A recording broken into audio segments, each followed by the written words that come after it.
Any advice that you have para sa mga lalaki na nasa season na, tapos meron na din siyang napupusuan, confirm na din na siya yung will ni Lord for him, tapos nasa season na din yung babae? Advice lang. Bumili ka ng magagandang damit.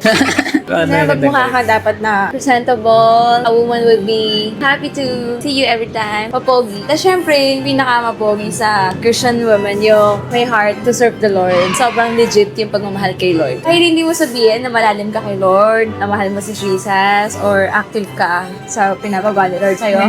Parang bad breath. They just know. Say- Don't you have don't to say have to it. say it. Yeah. And People huwag ka will just magpapogi. Huwag ganun yung version ng papogi mo na sasabihin mo na sabihin yung meron ka, sasabihin mo na sabihin kung ano ka para lang magustuhan ka ng babae. No, wag. Mas maganda nga yung mas mysterious kasabay yung mga bagay na yun. Ano lang yun, extra lang yun. Punta ka sa parents, pastors, without her knowing. Tapos huwag ka magpa-cute sa kanya na pa-chat-chat ka na nagpapapansin ka. Ako personally, as a woman, sa akin lang naman to. When you chat me, hi, hello, kumain ka na, good morning, or anything na pa-cute na chat, Na hindi pa nakapag... naglay ng intention, or hindi malinaw na nanliliko ka sa akin. It feels like you're doing that to every woman. Kaya off, no? Oo, kasi wala tong commitment na sa akin siya naglilay ng intention. Wala, hindi siya humingi ng permission sa kahit na sinong authority ko. Tapos, bigla siya mag-hi, good morning. It feels like ganun siya sa lahat ng babae. Or hindi man sa lahat, basta may natipuhan siya, bigla niya i-chat. So, I don't feel safe na mag-reply. Hindi man ganun lahat ng babae. May mga babae na madaling makuha na reply din.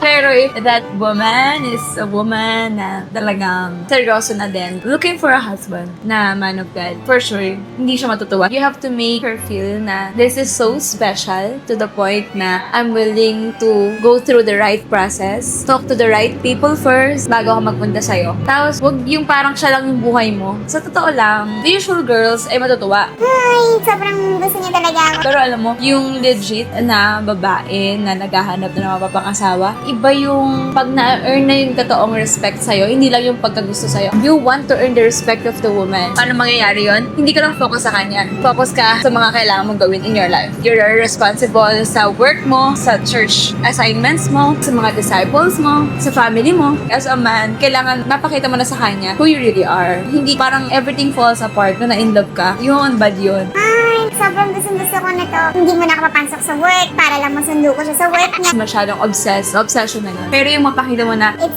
still me.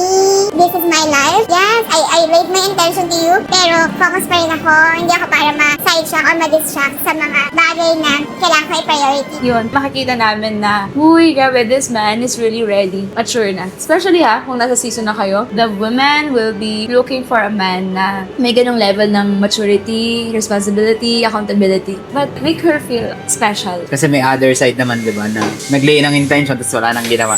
Hindi naman pwede yung naglagay ka ng intention tapos intay mo sasagutin ka na.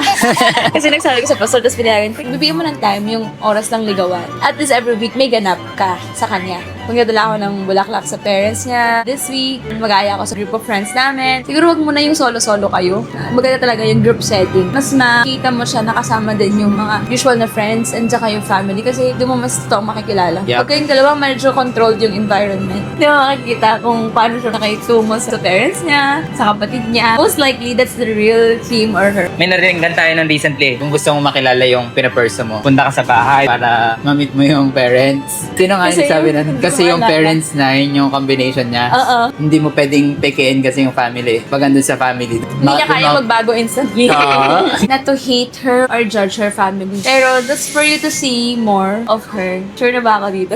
Pag sinagot ba ako, natutuloy-tuloy. Care ko ba? Delikado yung solo-solo agad, di ba? So start leading her. Lead talaga. Yung hindi nyo pagpunta doon sa mga madidilim na kayong dalawa lang. Yung hindi pagiging touchy, pag-build ng boundaries. Ikaw yun. You lead her. Naniligaw pa lang. Start the leadership. You'll gain her respect. Kasi pag mag-asawa na kayo, di ba? You would love your wife to submit to you. Simulan mo pag-build up yung respect sa season pa lang na to.